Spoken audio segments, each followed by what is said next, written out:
Our Community's Children is a public-private partnership of the City of Grand Rapids Public Schools and community partners. And we exist to create programs and to facilitate initiatives like GRow1000 that better prepares young people for college work and life. So we are responsible for the implementation of the program as well as the design. So anything from the application process all the way to the matching process as well as Grow Further Fridays. GRow1000 Summer Youth Employment Program is a program for 15 to 24-year-olds, primarily that live in the city of Grand Rapids. However, we do have about 20% of young people that live outside of the city. And so they apply through the city of Grand Rapids, which is the employer of record for all of the young people. We have relationships with other employers across the city that host our young people during the summer for 6 weeks. And so our growers earn $13 an hour.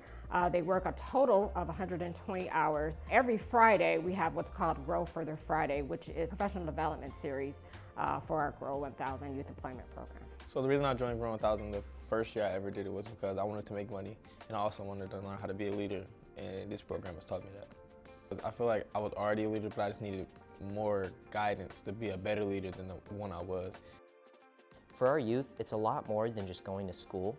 It's become so much more than that, and it's about networking, it's about understanding the world around us. And one way in doing that is like through programs like GRow1000, where we kind of see how people, everyday people, work within the government and how they impact our lives. This program has helped me grow professionally by just giving me the right tools to be professional. Starting off with dressing, not coming in sweatpants, bonnets, things like that, do-rags.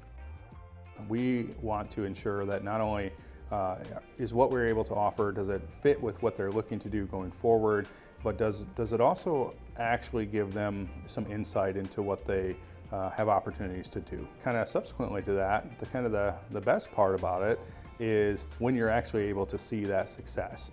Looking at our Grow intern and being able to see again what he's been able to accomplish just thus far, from just a personal standpoint as well as that employability aspect is very rewarding. You can see the folks that he's working with right now, they feel as if they have a real opportunity to help him grow, to help him become what he's wanting to in life, and to see what he's coming from, his personal story, and then to see exactly where he has an opportunity to go is rewarding to no end, for real. From the joy that you just experienced coming in and seeing young people in your workplace, to the challenge of having to, be able to explain systems work in a way that a young person might take it, interpret it, and build upon it, those were things that we were constantly faced with. Just being able to bring that language to a point where young people can interact with it and work with it is critical. Having an organization or a committee that is invested in making sure that youth are served correctly in the workplace. I think there are so many cultural differences. I think that in workplaces there's a certain standard, but not all youth know what that standard looks like. And so sometimes when they're placed at work sites, it gets confused as to them not wanting to do something or the lack of them not doing something, as if they're not grateful. And I think that with committees like this, we're doing an excellent job at making sure that we change that narrative and prepare employers on how to work with youth. Because it's not an easy task, and I think that people are used and comfortable with what they know in their workplace, especially if they've been there 20 plus years. That culture is what it is, but youth don't see it that way. Trying to bridge the gap and really educate and help employers understand it's important to have youth in those spaces, but it's also important for you to train them and help them understand to be better. So often we talk about young people and getting them ready for jobs and for the next phases of life, but I think employers need supports as well. This is an opportunity for those supervisors and any staff to really reflect on not only who they are as an organization, but to really better understand our younger generations and their motivations for getting in the workplace and joining the workforce.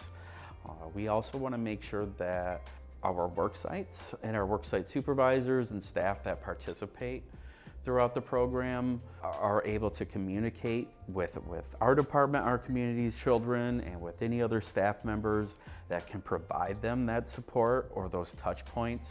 So if they have a question, whether it be prior to starting GRow1000 or during the program itself, that they feel comfortable reaching out. I would also say looking for opportunities to keep promoting those leadership roles and those leadership duties that allow youth to walk alongside those worksite supervisors and see what it means to be a leader within their community or their business. It's a good opportunity. It just gives you that job skills and qualities that could really help you. And it's good to put on your resume and stuff like that too. I emphasize with our growers, we're growing and learning together, because I don't ever want that grower to come into this workplace thinking we have all the answers about how to make this environment best for them. And that is part of us acknowledging, lifting, and honoring youth voice. We want to be that premier talent pool for youth employment in Grand Rapids and West Michigan, and let as many of our local businesses and worksite partners know that talent exists, and it exists here in Grand Rapids.